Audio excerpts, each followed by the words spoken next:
Hey there, welcome back. I'm Angelo, and today we're going to see some fantastic games from Carlsen online invitation. He invites the best players in the world in order to play rapid matches. And here we can see his game against Caruana. Caruana is with white and Carlsen with black. This was the first game, and here Carlsen continued with this move, rook d2, very normal move, in order to double the rooks in the d line. And here white can capture on h5, but this is not the best because black can recapture back, and previously Carlsen put his king on f7 in order to have this escape route on e8, etc. And after this queen g7 he can go on e8, and after that he can give a check, but king can goes here on d7, and his rook on d line provide a lot of control, and it's like a shield, and white cannot do anything else in order to continue teasing the king. He can capture the rook, of course, but after that queen g6, he is attacking on g2, he is threatening checkmate in one move, and white is difficult here because black have very strong attack. For that reason Caruana didn't play that immediately, but he played this move queen f3, and we should be extremely careful, and strong players are careful. For example, if Carlsen captures the pawn on a2, then white can capture here on h5, and after these exchanges, this is a check, king e8, queen h8, and king has to return back, and we have the draw here.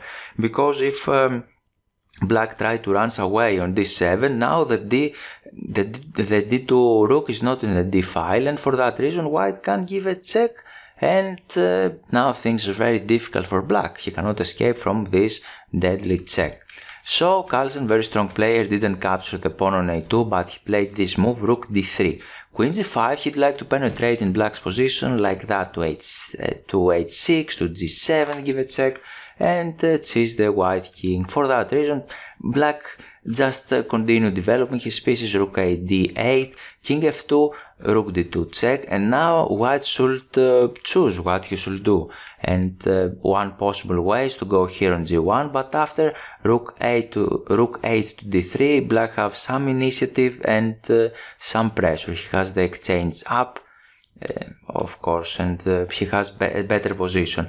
But Caruana here tried to play very actively, and he played this normal looking move. He goes on g3 and pretends that nothing bad will happen, right? But rook a d3, queen h6, continue with his plan, and now we have the shocker. Can you find the best way for black? And he captured here on h3, an amazing shock. For example, if white captures here, then we can deliver a checkmate. The most brilliant, amazing checkmate is this with the queen. We can sacrifice the queen, king takes h3, rook takes f3, king h4, this is a check, king g5, and now we have this checkmate. White have a queen, but he cannot do anything, he cannot defend. This is checkmate in 4, and we have a faster checkmate after this exchange. Rook takes f3 check, king takes f3 check, king e4, and queen d3 checkmate. And black is winning. This is the winning move, bishop takes h3. For that reason he didn't capture, he goes here on h4, but after another brilliant sacrifice, which is rook takes g2, remove the defender, he cannot capture the rook because this is checkmate in one move. White resigned here. For example, he can give a check, king e8, f5 for example, to close the diagonal h3 c8, but we can capture the pawn, bishop g3 to stop or blockade black's coordination, and now we have a deflecting move, rook d4, queen takes d4 and g5. This was the idea, to deflect the queen in order to give this check on g5. King takes h5, a check, king takes g5, he can capture on g3, king f4, queen h4, king e3, protecting the queen, and now we have another strong blow, and this is another deflection. White's king is overloaded, and now king will capture on f3, and then we will recapture the queen. So black here is winning.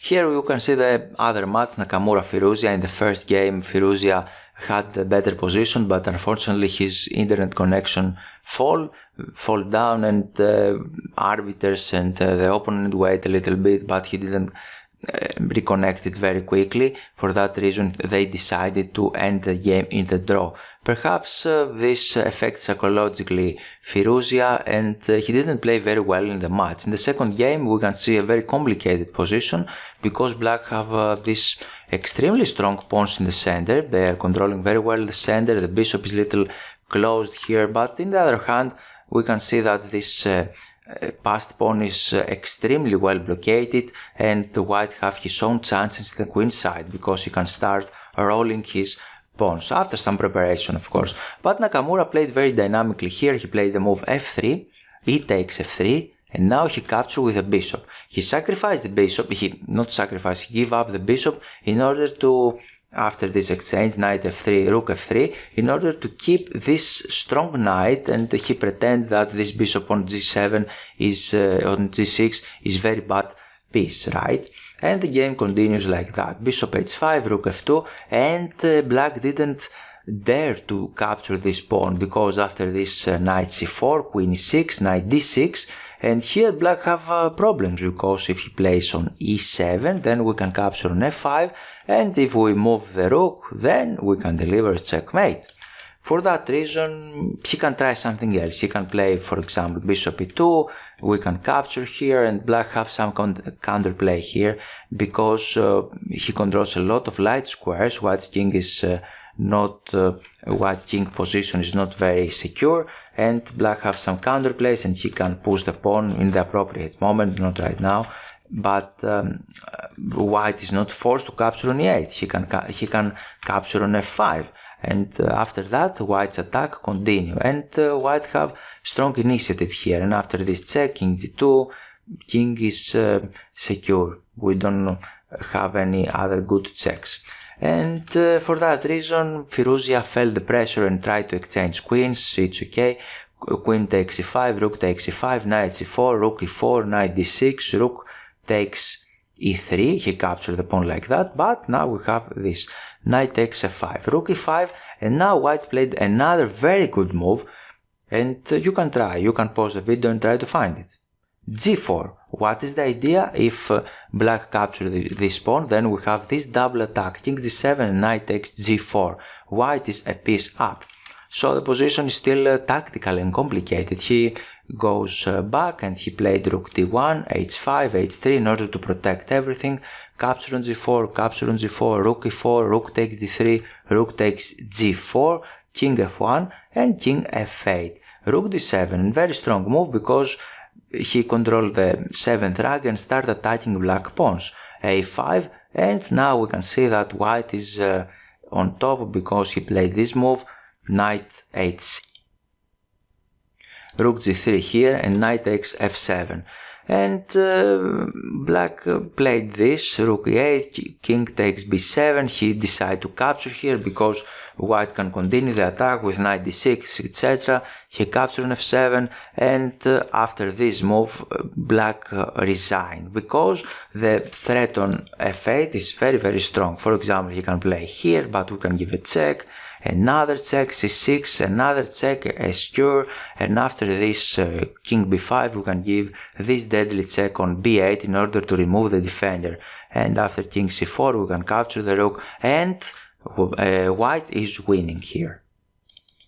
Now we can see the third game, and Firouzja really struggling in their match. Now black is a pawn up. Black played this very nice move, f3, bishop h4, king f7, king takes f3, king e6, king e8, knight b8, and black's position is very secure here. The position is approximately equal. For example, if white tries to capture the pawn, then we have this knight d7, and now black is threatening a check on f6. We cannot play this move waiting for black, waiting to go back and capture the pawn. This could be an idea, but unfortunately after this waiting move, black have the very strong knight f6, and his king will become active. And if we go back, now a possible move was to go on d8, knight a6, bishop a5 and go back, and the position is okay. It's approximately equal, but here Firouzja, he played very fast this move, bishop e7. And only an amateur can play moves like that because the pawn on b4 now is unprotected. And after knight a6, bishop goes back and black captures a pawn. And suddenly black is very close to winning. It's not winning immediately, but the positions becomes very difficult for white now. Bishop e3, knight d5, and the best move here was to go back on g5 in order to protect this very strong square on f6. Black should not give a check there, but he made another mistake. And if you made one mistake, then you should create another one. It's typical in human behavior. And he gave a check here, king d3, king d5, and you can see now how active the black king is. Bishop e3, and the b4 here is winning, but Nakamura, he's a very strong player and he repeats the position in order to win some time in the clock. It's very natural and very typical scenario. King e6, bishop d2, knight d7, bishop e3, king d5, bishop f2, and now b4, the final move. Now we are in move 80, bishop g1, e4 check, king c2, king c4, black is winning here. King b2, knight e5, bishop f2, knight d7, bishop g1. Yes, black is winning. He is a pawn up, but how can you do it? It's your turn. What are you going to do? And he decided here to play this move, this very strong move, b3, and after bishop f2, he went on d3. He sacrificed one pawn in order to promote the other. King takes b3, e3, bishop e1, and knight takes c5.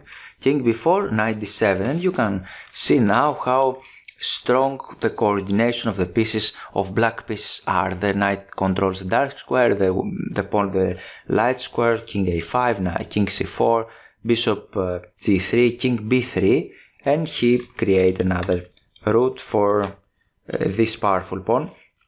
King a6, c5, king b5, c4, king c6, and knight f8.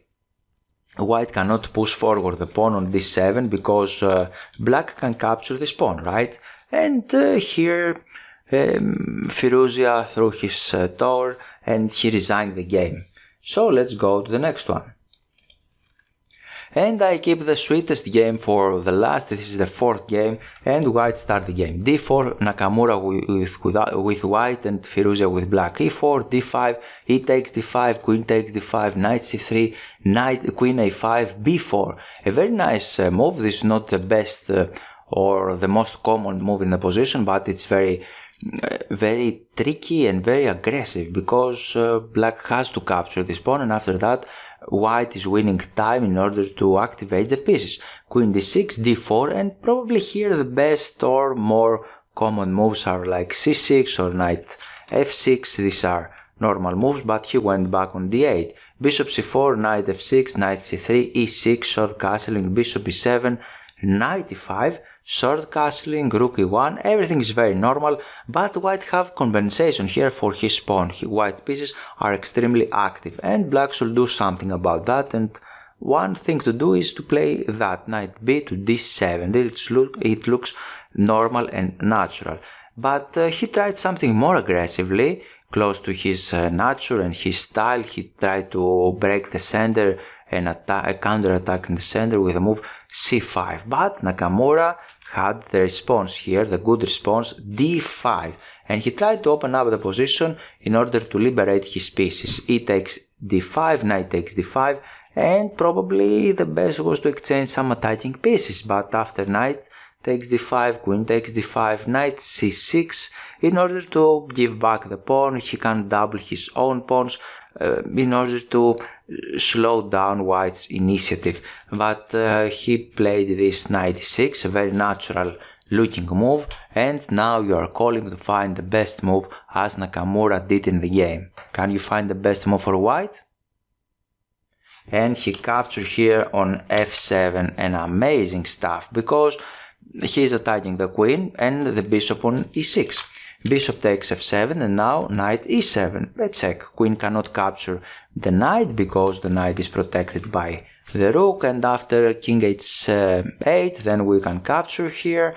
The rook will capture, and we have this free piece on f7, and white is winning the game. You cannot win all the games by checkmate, but if you win material, then this is enough. I hope you enjoy this lesson, this video with all these amazing games. Please subscribe to the channel, click the thumbs up button, share this video to your friends, and talk to you.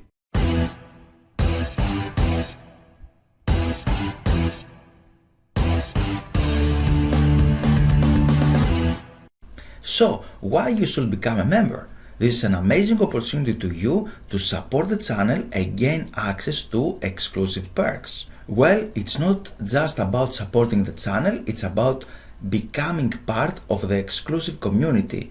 You'll be helping me to continue creating the content you love, and in return you get some fantastic benefits. We have 3 membership levels tolerated fit everyone needs: the gold, the diamond and the platinum. Join us as a member is a great way to interact with me directly. You will get loyalty badges next to your name in comments, access to custom emojis and special discounts. I prioritize replies to members. Access exclusive videos available only for members to enhance your chess skills. The time to improve is now. On the platinum membership plan, you will get a chess course for free. So what you are waiting for? Click the join button to become a member today. Let's take this journey together to the next level and unlock these amazing perks.